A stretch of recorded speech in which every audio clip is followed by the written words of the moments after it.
Bonjour, bonsoir, ça va dépendre de l'heure à laquelle vous nous regardez. Bienvenue à votre émission, l'émission Femmes radicales sur la chaîne Télé Radicale. J'en profite pour vous demander d'aller vous abonner tout de suite pour être à l'affût de toutes les surprises qui s'en viennent. Télé Radicale a fait un changement, un renouveau. Donc, si vous ne cliquez pas sur la cloche, vous n'allez pas être à l'affût de tout ce qui s'en vient. Donc, encore une fois, bienvenue à votre émission. Aujourd'hui, encore une fois, on reçoit une femme entrepreneur, une femme qui a tellement un parcours intéressant, rafraîchissant. On a tellement hâte de vous la présenter. Donc, aujourd'hui en studio avec nous, on a Tracy Perrault, qui est entrepreneur. Mais Tracy, j'ai envie que tu nous dises un petit peu qui est Tracy d'abord et avant tout. D'accord. Allô, Melissa. Merci de me recevoir. Je suis super contente. Merci à toi d'avoir accepté.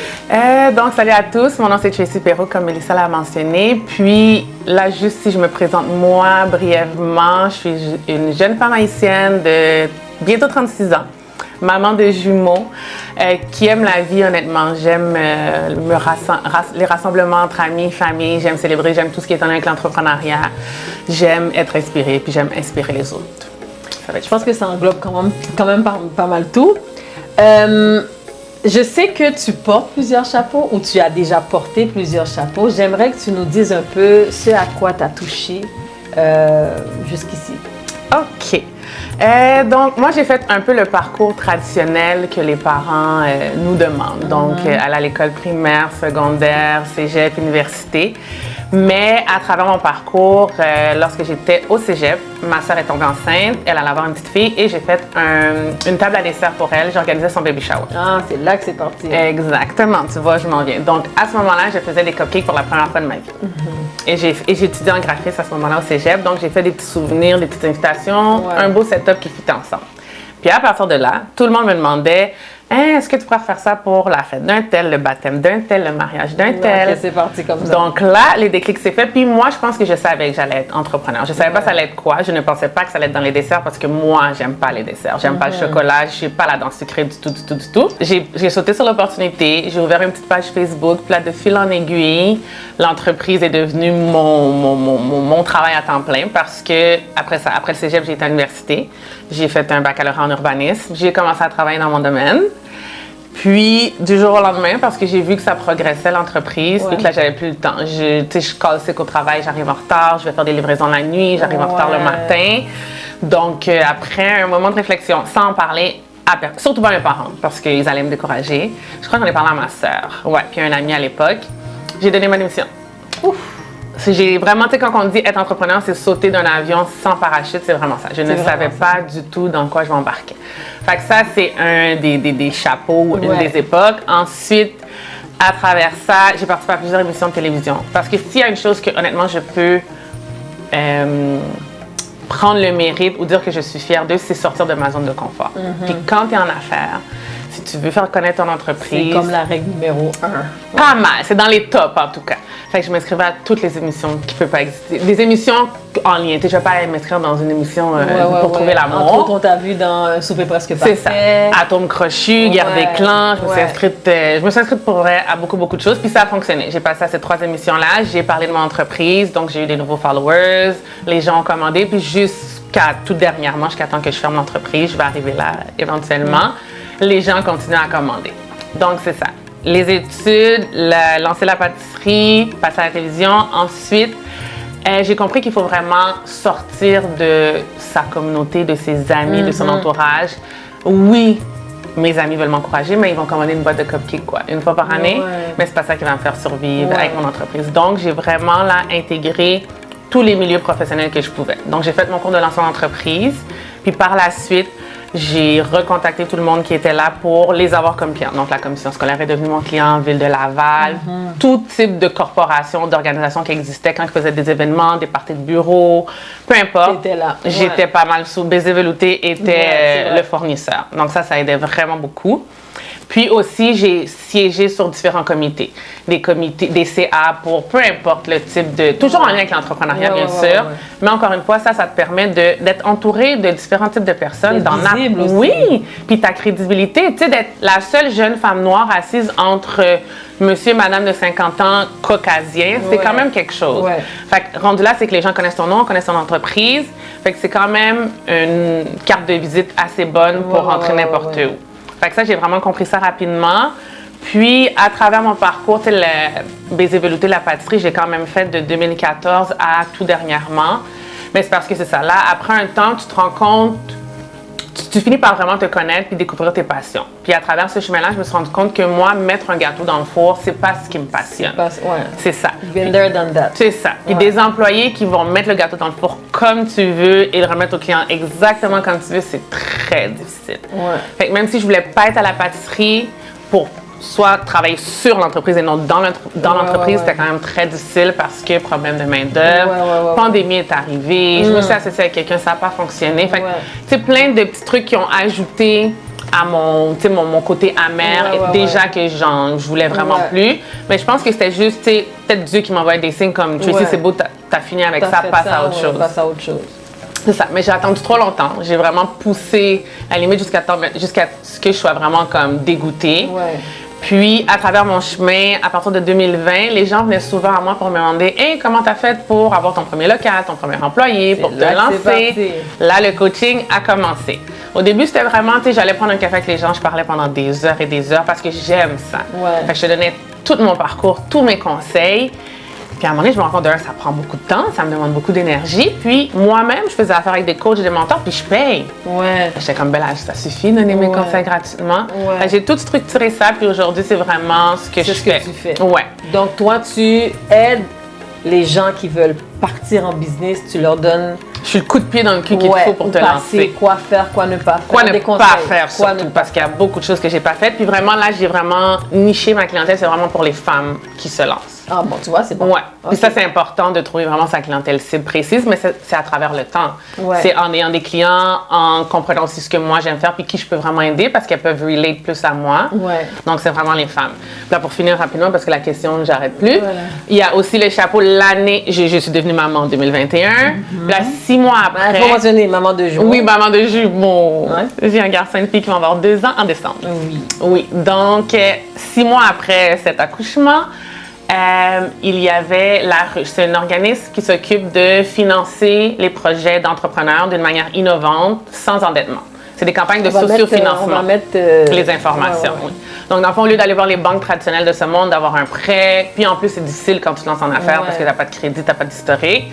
La Ruche, eux, sont là, on a la plateforme pour faire... Dans le fond, tu mets la communauté à la contribution de ton projet. Eux, ils contribuent en échange d'un produit ou d'un service quand tu vas ouvrir ta business.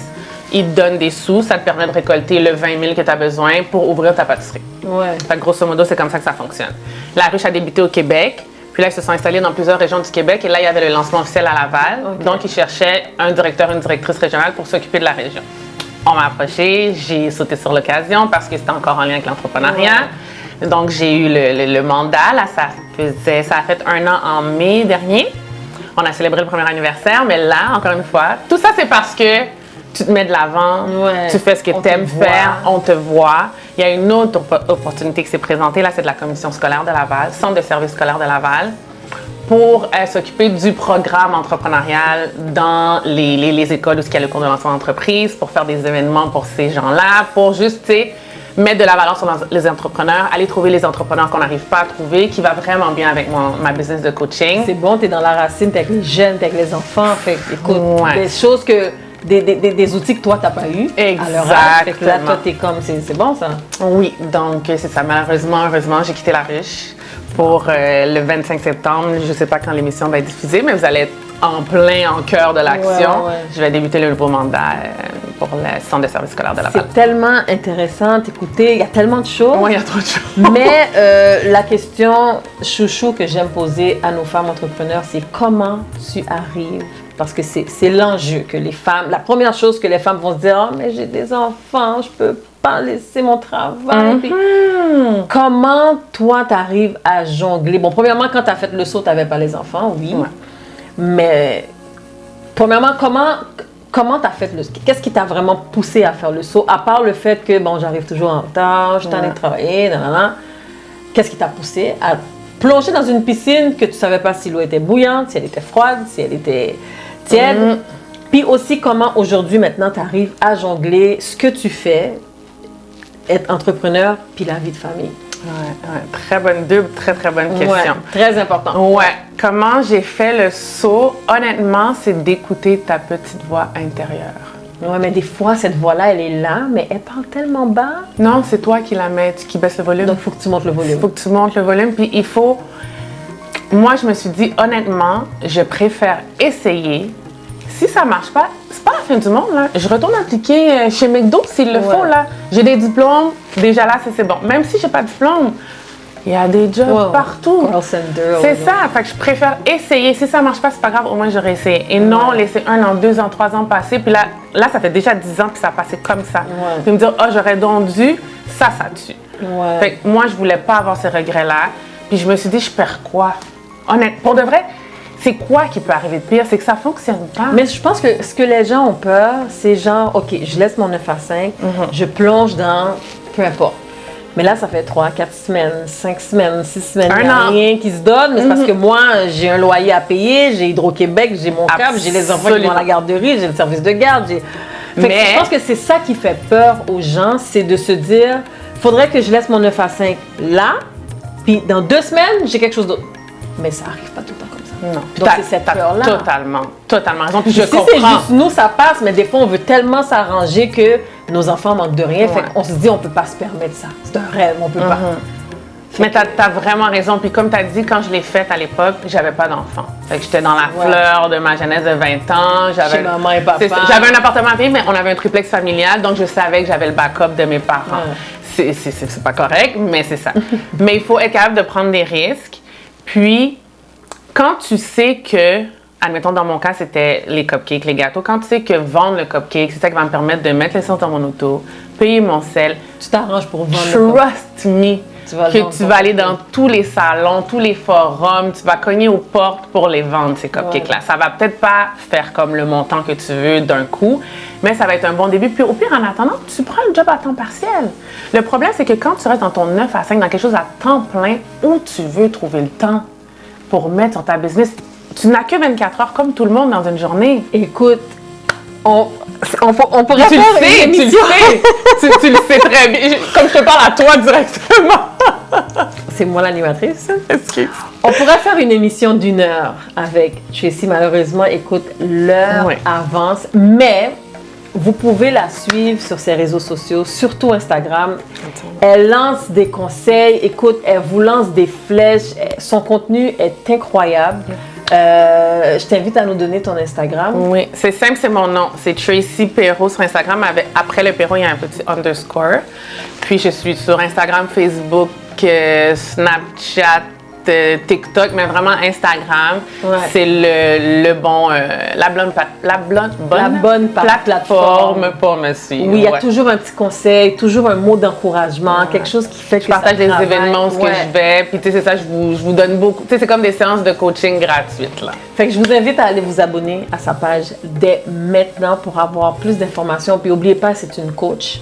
Elle peut vous pousser vers vos rêves, donc contactez-la, c'est ce qu'elle fait, c'est son travail. Maintenant, Tracy, tu vas t'adresser aux gens à la maison parce que c'est tellement important, cette question-là. Je pense que c'est ça que les gens qui ont peur de sauter ont besoin. C'est quoi les conseils que tu donnerais à cette femme qui te regarde là ou ces femmes qui sont en train de te regarder là puis qui se disent « Oh, j'aimerais ça faire comme elle, mais je sais pas. » Qu'est-ce que tu pourrais leur dire là, maintenant, qui ferait peut-être faire en sorte qu'elle c'est une bonne question, mais pour vrai, c'est très bien que je regarde la caméra parce que j'aimerais vraiment que vous preniez ces conseils en considération. Premièrement, Mélissa, elle a dit, pour celles qui veulent faire comme moi, pas comme moi. Fais pas comme moi. Fais pas comme le voisin. Fais-le comme tu veux le faire. Si tu gardes ton authenticité, si tu penses à tes passions, ta vision, ta mission de vie, honnêtement, il n'y a rien qui peut t'arrêter. Puis une autre chose que je peux te dire, c'est pourquoi pas toi? J'ai rien de plus que personne qui me regarde en ce moment, c'est juste que je l'ai fait. Je l'ai juste fait avant toi. C'est la seule différence. Si je suis capable, tu es capable, la voisine est capable. Puis dernièrement, je te dirais juste commence. Continue si tu as déjà commencé ou recommence si la première façon, c'était pas la bonne. C'est vraiment aussi simple que ça. Persévérance, guys. Persévérez puis croyez. Croyez en vos rêves, Ah, croyez en vous. Donc, écoute, Tracy, encore une fois, on aurait pu te parler pendant au moins 1 heure encore, mais c'est tout le temps qu'on avait. On te remercie. On te dit bonne continuité. Merci encore pour le travail que tu fais dans la communauté et que tu t'apprêtes à faire avec les jeunes qui s'en viennent. Écoute, c'est formidable. Merci, merci, merci. Peut-être qu'on va se revoir encore dans une autre émission parce qu'elle a tellement de chapeaux. Il y a sûrement quelque chose d'autre on aura besoin de parler avec elle. So, merci. Merci à toi. Merci de m'avoir invité. Merci d'avoir été avec nous.